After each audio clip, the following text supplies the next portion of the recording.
everyone, and welcome to another ISACA podcast. My name is Chris McGowan. I'm the Principal Information Security Professional Practice Lead here at ISACA.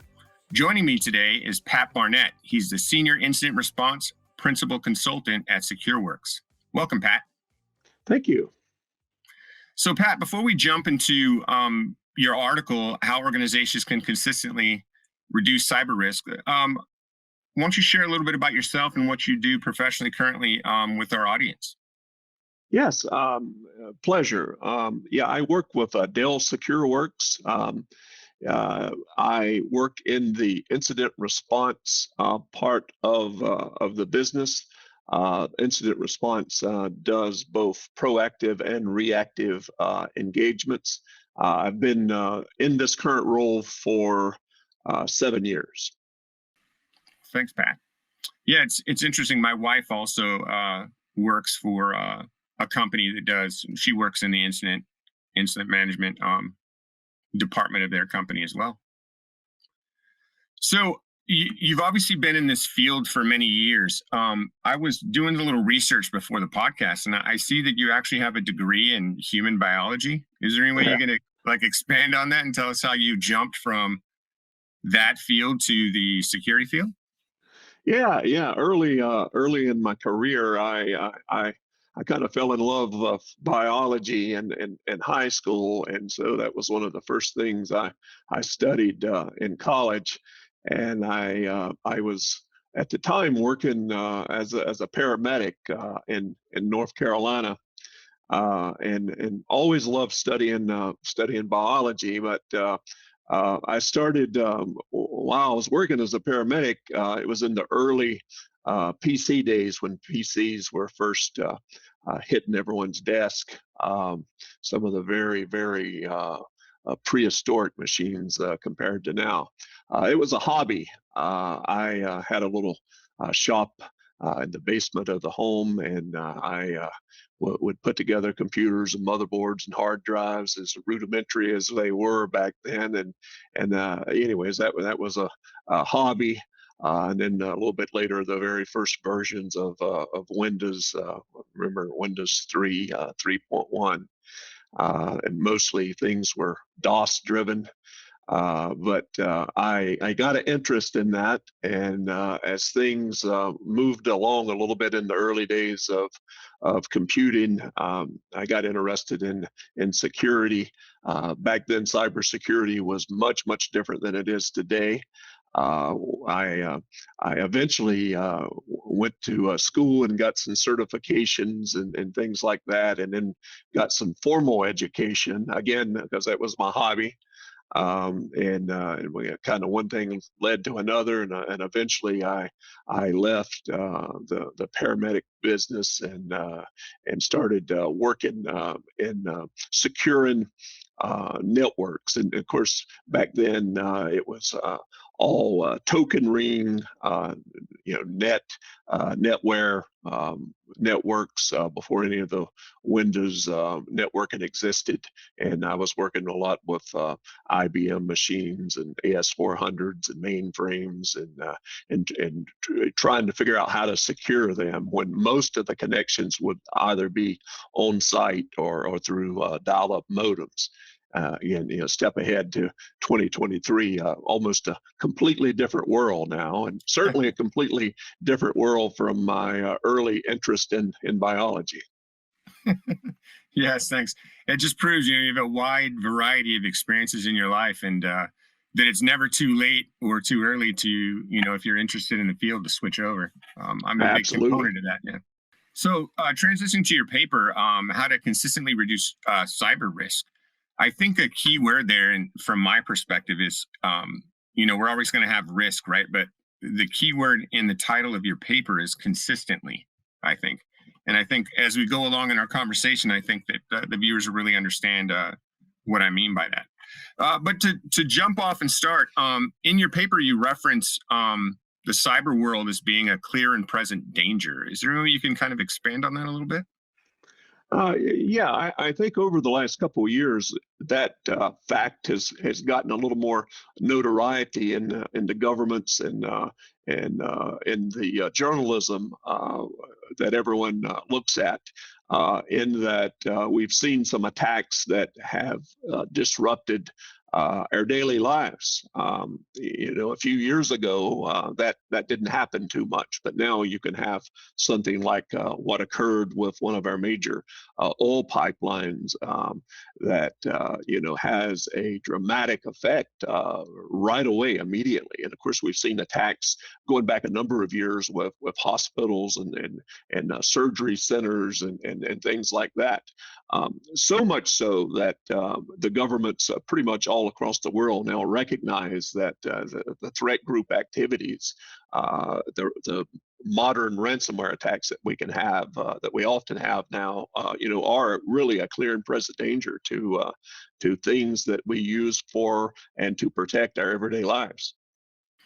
Yes, I agree. I mean, I've worked in the field myself for 23, 24 years, in the government realm, and I think you hit it, the nail on the head. It's just that the media, social media, any kind of media really broadcasts and emphasizes the latest threats or the breaches or like the pipeline stuff you talked about, or whether it may be insider threats, people who leak information and things like that. And I 100% agree with you. I think the fact that the government is taking more of an interest in more than just what happens in the government, what's going on in industry or small business and just threat actors and the things in general. I think that's very important, and I'm pretty sure it's probably going to grow. Don't you think? Like, yeah, absolutely. Unfortunately, I think we've seen a little bit of change in statistical analysis of say the ransomware. It seems right now there's a conscious elimination of hitting some of the very, very high targets like a pipeline. The threat groups are going after a kind of lower hanging fruit right now, someone that wouldn't quite have as much notoriety as a major pipeline. We started to see that over the last couple months. But I don't necessarily expect that trend to continue. They're still going to be doing what they do. They're still going to be trying to attack anyone and everyone, for financial gain. 85, 90% of any given time of what they're doing is for financial gain. And as long as there's profitability in the things that they're doing, they're going to continue to do the things they're doing now. And I would expect that to even increase in coming years. So we have to really pay attention to having a good defense and knowing our enemies so that we can defend against what the enemy is trying to do. yeah, I agree. I think the average listener, to somebody in our industry would 100% agree with you. But to somebody, say, who isn't in our industry, who watches news articles about giant leaks and giant breaches and giant hacks, I mean, it's important to say that, like you said before, it's not just the big money things. Sometimes they go for those low hanging fruit because, in all honesty, it's if you're going to make an easy buck, it's an easy buck. Whether it's a big company, small company, if they find an opening, they're going to go for it. Don't you think? Yeah, absolutely. For a good number of years, we've seen a lot of the attacks and breaches that are going on are very opportunistic. They look for a hole into the network, whether that be a missing patch, which is very often the case, or an end user that will click a link in a phishing email or in a smishing text. We're seeing a lot of that right now. It's very, very opportunistic. And when they find that, they are able to take advantage of that right away. One of the things that has been very, very notable over the last few years is the amount of dwell time an attacker gets that hook inside the network. How long does it take them to move on the objective? Again, usually a financial gain. Just a few years ago, it was months, sometimes 6 months or a year of dwell time. Now at SecureWorks, we see the dwell time on average is down to 4.5 days. And we see sometimes that dwell time is as little as 90 minutes. So once they get inside your network, work. However they do that, they're able to move on the objectives very, very rapidly, not giving you a whole lot of time. So things have changed quite a bit in that area. Yes, it's kind of crazy. And to put it in a little bit of a different perspective, I mean, think of what's going on in the news now, right? There might be some kind of leakage, but whatever company or even the government might not even know for months. It's just similar to dwell time. It's just the fact that this is going on for a period of time, and the longer it takes you to figure out that something's wrong, that it's obviously there could be more damage to government, company, whatever it may be. Yeah, absolutely. At Dell and at SecureWorks, we used to do what we call a threat hunt. If someone saw some evidence that maybe they have a threat actor inside the network, and could correspond that with some log entries and things like that, we would go in and look for threats. We would do a threat hunt. Now we see organizations do these threat hunts constantly. They pretty much have to. Some of the big organizations, are constantly they're constantly being attacked. They're constantly trying to get threat actors out of the network. Very much, unlike a few years ago when it was an occasional thing. Now it happens all the time in a lot of organizations, and also we see that for the good thing is that the technology that we use has advanced quite a bit over the years. The technology is also advanced for the threat actors, but we have a lot of good next generation endpoint protection applications now that tend to make it easier to track the movements of a threat actor when they penetrate into the network. And we look at that telemetry. We look at that, internally ourselves as cybersecurity professionals, and then most organizations will also have outside parties, MSSPs, look at the traffic. And that hybrid approach of both looking at the traffic ourselves and having someone else look at it too, along with a lot of the new technology, tends to make it a little bit easier to cut down the amount of time that the bad guys are in the network doing the things they're doing. But that being said, that's not always the case. Sometimes organizations are not fully utilizing all the technology that's available to them, and so they still have a little ways to go to get to that point. That kind of brings it back to small steps you can do to reduce cyber risk, right? I mean, the days of, like you talked about in the beginning of the computing and Windows, where from far back as I can remember, because I joined the military in '95 and went right into security back then, which, as you said, has changed quite a bit. But all anybody seemed to be worried about back then was virus definitions and, McAfee or whatever suite that'll protect you. And that's not exactly the case. So speaking of risk, though, is that why you consider it like a moving target? Like, Yeah, the threat actors are constantly changing the things that they do based upon what's successful. They run their enterprise like a business more and more. We see the stereotypical threat actor now. Could be anywhere in the world, can be male and female. More and more, they work in an organization with other threat actors. They are given 40-hour work weeks, Monday through Friday, 8 to 5, and they get a percentage of what they're able to steal. They usually have no real technical expertise to speak of. As a matter of fact, most of them never graduated high school. They probably only know how to communicate in their own language. The tools that they use to do what they do are usually written by someone else, provided by someone else, or they can simply go to the dark web and buy malware or buy malware as a service.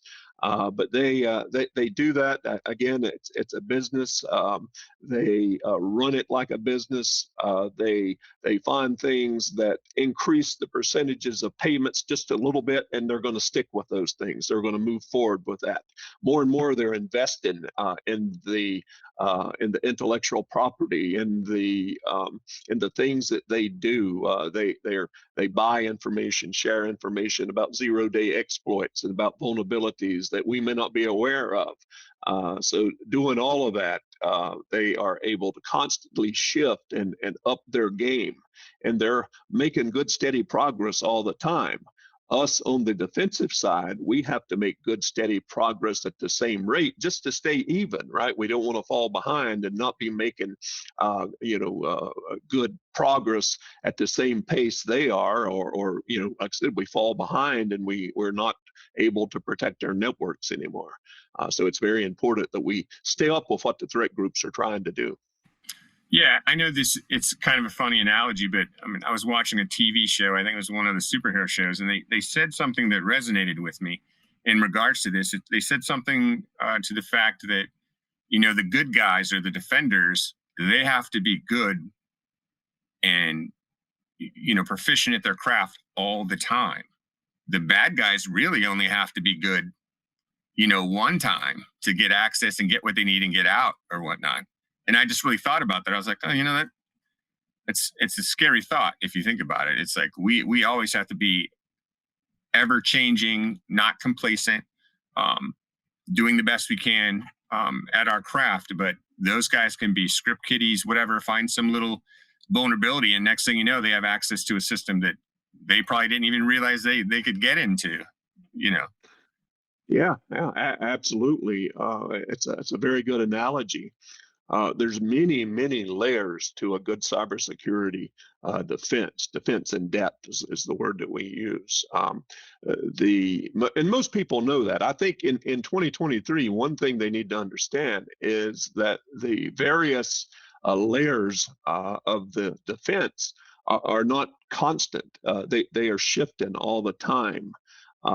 When threat actors get more tools or find additional vulnerabilities, that changes risk for everyone. And that brings up, threat intelligence, knowing what the bad guys are up to, how they're doing the things that they do, what tools and tricks they're using to do the things they do is very, very important. Only when you know your enemy and how your enemy attacks are you able to really put up a really good defense and use all the layers necessary to protect your network. So it's very important that everyone understand the risk fluctuates all the time, and the only way that you can keep up with that is by constantly adding more layers to your defense. Yeah, I agree. And I think the key there is to constantly add more layers. You have to constantly be in that security mindset. You have to, because in our field, the day of just coming to work, doing your job and going home, if you want to be more successful, you have to take that extra time or that time at work to research, find out what the latest trends are, find out what breaches have recently happened. Learn from other people's mistakes, to be honest, or just plain. I'm a big proponent of, learning. That's why I love these podcasts, because if any of our listeners, and even me myself, I usually learn something every time I have one of these. And I think it's really important in our field to, continual education. It doesn't mean getting certifications or whatever. It's just more like your threat intelligence that you spoke of. I think that that's a huge benefit to improve, the security posture, whether it be risk, privacy, anything in regards to an organization's, their security, the security of their organization, basically. Yeah, I absolutely agree. As I'm working with clients with SecureWorks, it's very often I ask them about how they collect threat intelligence, and very often make a recommendation that they increase the amount of threat intelligence that they receive, and they receive it from several sources, not putting all of your eggs in one basket and getting all your threat intelligence from one source. I think that's very, very beneficial. But more than that, being able to go to the next step by having received good threat intelligence to be able to take action on that intelligence rapidly. Traditionally, in network administration and cybersecurity, we do things slow. We go through a change control process that can take days and even weeks. But on the cybersecurity defense side of that, you don't really have that the luxury of being able to wait that long. You need to make changes very rapidly. So we always recommend that every organization implement a way that they can make those changes based off threat intelligence quickly, and then do things like document change control later. But if you know that you're an organization that sells widgets and another organization somewhere in the same geographical location of you, they also make widgets, and they just were attacked from a certain geographical IP space, and that attack included a certain type of malware, and that malware used, heuristically used certain account information, certain ports, and that it reported back to for command and control to a certain IP address. If you can get all of that, and you said, wait a minute now, they may hit us next, but now because I have this information, I can put in some rules. I can block things at the firewall. I can feed some of this information into our desktop security applications, our next gen, not just virus, but our next gen anti-malware applications. If I can do all of that and then get hyper vigilant looking for those type things, then I don't become the next victim. That's just one example of many of how we can use threat intelligence in a way to prevent any damage or any penetration into our networks. Yes, you couldn't have said it better. I mean, it's perfectly stated. So we talked about threat intelligence. We talked about, risk in general. So the first steps to even, in your opinion, to start reducing cyber risk, would that be basically understanding what risk you have at said company or organization? Would that be a good starting point? Yeah, I think always a good starting point is to do a risk assessment, to have, if possible, a third party come in and look at your risk. Sometimes outsiders are better able to see things than we are ourselves internally. But if you can have do a risk assessment, look at what your risks are, and then take and correlate that with what's going on in the cyber world by getting good threat intelligence. What are the bad guys doing? How are they successful? Put all of that together and then look at defense in depth. Look at the layers that you have. Always be looking to add additional layers, and not all layers are the same. Some layers take months and are very expensive to add on. Other layers have almost no cost and can be done in a matter of minutes. Always be looking for any opportunity you have to decrease risk by adding additional layers of your defense. And that entire mindset for everyone in the organization, not just your network security or cybersecurity and IT people, but for everyone in the organization is absolutely vital here in 2023. No, I agree with you 100%. I used to work on a few different blue teams when I worked in the military.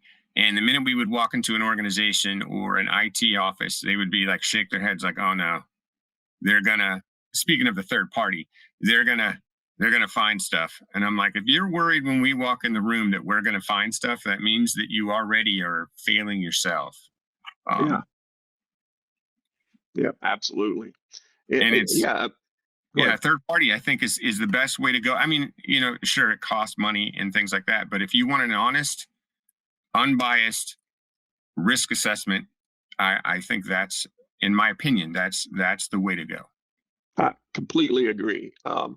We get too nearsighted. Sometimes we work on all of these things. We work on our technologies. We put long hours and lots of emphasis on doing certain things, and sometimes it makes it easy for us to forget certain things, or to not look at the same emphasis as a third party coming inside that doesn't have the history inside an organization and the many hours of work and dedication. So they're able to find the holes and the problems much easier very often.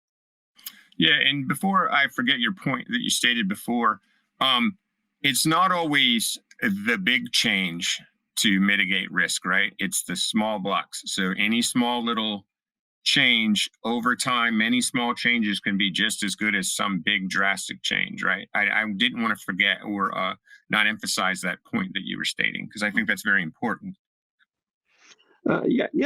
Absolutely.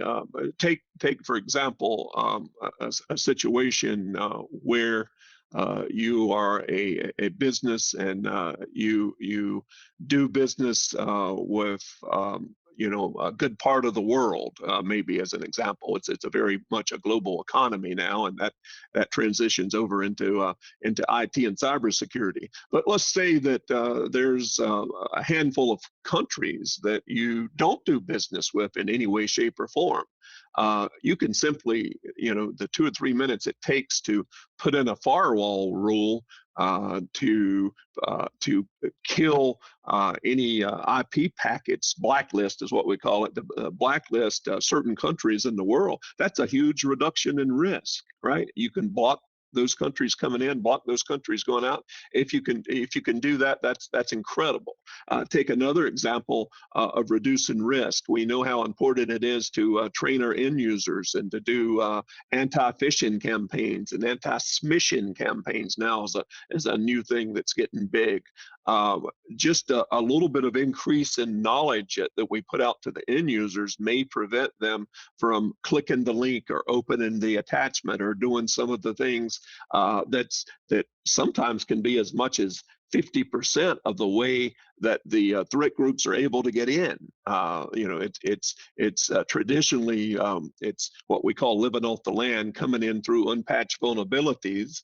Doesn't have anything to do with the end user, but on the other side, the phishing, the smishing, the opening and attachments, giving away information on the phone or text messages or social media. All of that is very important, and just as important as putting in the firewall rule or doing some of the other advanced technology endeavors that we're looking to do to prevent the bad guys. So all of those things, sometimes even if it just reduce risk just a little bit, when the cumulative effect over months and years can be quite dramatic and very important. Yes, well pointed. You brought up something that's near and dear to me personally. It's just, you can have all the technology in the world, you can have all the policies in the world, but your biggest risk, in my opinion, is the people that sit down in front of the computer, because they're humans. And whether it be, non-malicious, people just make mistakes and don't think about it. So that's why in my opinion, the complacency in all aspects of risk and everything else is something that we as an industry need to continue to, emphasize and work on, in my opinion. Absolutely agree. The end user education it is extremely important. I think sometimes the culture works against us. An end user knows that we take these things seriously, but they may be afraid to report something suspicious that they saw or done, afraid of retribution or afraid of, being labeled someone that is really not watching out for the things they're doing. But we need to defeat that mindset and encourage everyone that uses our IT and network resources to, even if they're not sure, if you have any suspicion whatsoever that something is not quite right. Report that right away. Let the professionals investigate it, right?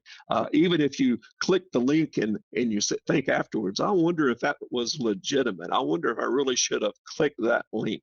Report that up to IT. Let them investigate that, right? The sooner we find some of these things out when they happen, the better off. And if you're wrong and it wasn't a malicious link, right? It's a good training. It's good exercise for everyone involved, and it promotes a culture for everyone to get involved and to be, respondent to various things when they happen in a proactive way, and not in the wait a minute, we've got a problem here. Now we have malware on the network. Yes, I 100% agree with you, 100%. Well, Pat, I've really enjoyed our conversation. Sadly, we're going to have to draw to a close. Is there anything else you'd like to, any other knowledge you'd like to leave with anybody listening today before we call it a day? Just one last thing I think is, a lot of times our staff, especially in cybersecurity, even junior staff that's just getting started off, they have ideas, things that they think doing their normal daily routines that may help us add additional layers and reduce risk. I like to take all of those things seriously, and I like to give staff members opportunity to take an idea and build off of it, because again, even if it's just a tiny little reduction in risk, that can be quite significant, right? That might mean the difference between you getting breached or it being someone down the street. So our work staff are people that do these jobs in IT and information security and network security. Their ideas are very, very important, and I think promoting a culture where people are willing to share and build on those ideas as projects going forward can be can go a long ways in helping us do the things we need to do to protect our organization, our business, and our network. Well, Pat, thank you for everything you do. Thank you for the conversation today. I hope I have the opportunity to have another conversation in the future about a future article or another subject. If anybody's interested in reading his article in full, there will be a link in the description below. How organizations can consistently reduce cyber risk. It's a good read. Last notes from me before we go. I mean, just continue to learn, continue to read, and till next time, it's Chris McGowan. Have a good day. Thank you, Chris.